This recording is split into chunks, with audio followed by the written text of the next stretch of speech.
Gram panchayat चंदनी से मुखिया पद के कर्मठ योग्य ईमानदार संघर्षशील समाज सेवी जुझारू प्रत्याशी बानी राउर आपल संटू दुबे जी की धर्मपत्नी श्रीमती कविता देवी। जी हाँ, श्रीमती कविता देवी यहाँ के चुनाव निशान बा गुब्बारा छाप, गुब्बारा छाप, गुब्बारा छाप। जौन मत पत्र पे क्रमांक संख्या 2 नंबर पर अंकित बा। तो ग्राम पंचायत चंदनी के समस्त जनता रउआ सब अब की बार एकजुट होके गुब्बारा छाप पर ही मोहर लगाई, गुब्बारा छाप पर ही मोहर लगाई, गुब्बारा छाप पर ही मोहर लगाई। गुब्बारा छाप देखी के मोहर लगई हो, गुब्बारा छाप देखी के मोहर लगई हो। कविता देवी के अब की जीतई हो, ए चाची मुखिया पनैन के बनई हो। शिक्षित ईमानदार बाड़ी सबसे बतई हो, शिक्षित ईमानदार बाड़ी सबसे बतई हो। कविता देवी के हो चाची मुखिया बनई हो, गुब्बारा छाप देखी के मोहर लगई हो। ना जुर्म ना जालिम का अधिकार रहेगा, ना जुर्म ना जालिम का अधिकार रहेगा। अपने ग्राम पंचायत चंदनी में अगर कुछ रहेगा तो शांति चैन अमन और प्यार रहेगा, शांति चैन अमन और प्यार रहेगा।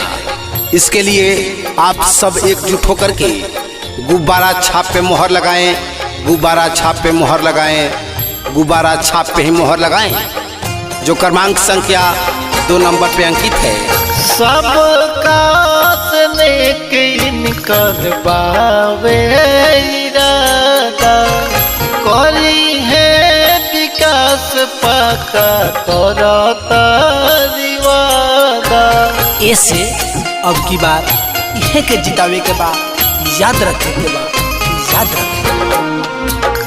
सबका इनकर बावे इरादा करी है विकास पक्का करता रिवादा।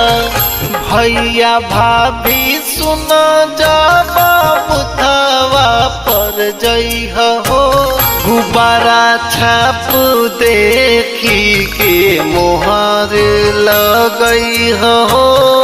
2 नंबर देखी के मोहर लगई हो। कविता देवी के अपन मुखिया बनई हो। अरे ये चाचा चाची ध्यान देवे के बाद आज अब की बार अपना ग्राम पंचायत चंदनी से अपना संटू दुबे जी की धर्मपत्नी श्रीमती कविता देवी के ही अपन मुखिया बनावे के बाद ध्यान में रखे के बाद यहाँ के चुनाव निशान बा गुब्बारा छाप, गुब्बारा छाप, गुब्बारा छाप। तो ध्यान दे के वही गुब्बारा छाप पर मोहर लगावे के बाद अपना कविता देवी के विजयी बनावे के बाद 5 साल पर मिलल बावे मौका जन गवई हो। कविता देवी के अब की विजयी बनई हो। ध्यान दी 5 साल के बाद मौका मिलल बा, एकरा के गंवावे के नहीं खे। 5 साल पर मिलल बावे मौका जन गवई हो। कविता देवी के अब की विजयी बनई हो। घरे घरे जाके सबके इहे समझई हो। घरे घरे जाके सबके इहे समझई हो।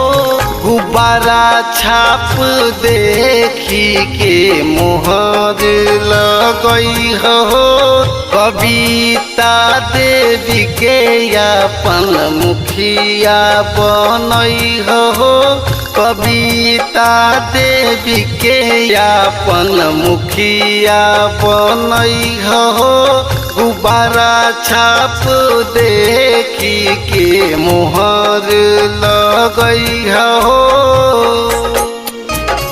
Mix by Ujjwal music. किसी भी प्रकार का प्रचार कैसेट बनवाने के लिए कांटेक्ट करें 8809549215।